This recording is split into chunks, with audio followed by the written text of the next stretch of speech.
like many other times. I don't remember what we did right after entering the store. Probably went to the produce section, which is in the beginning. But when my mom started shopping in the middle aisles, my sister and I walked one aisle over to the candy. Obviously, as kids, we loved candy, and we rarely had any in the house.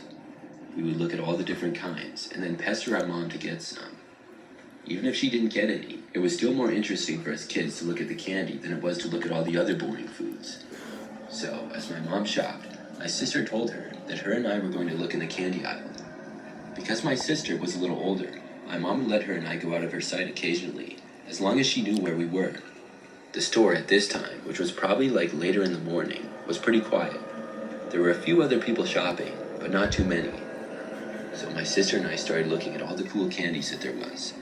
I was really interested and was looking around for a while.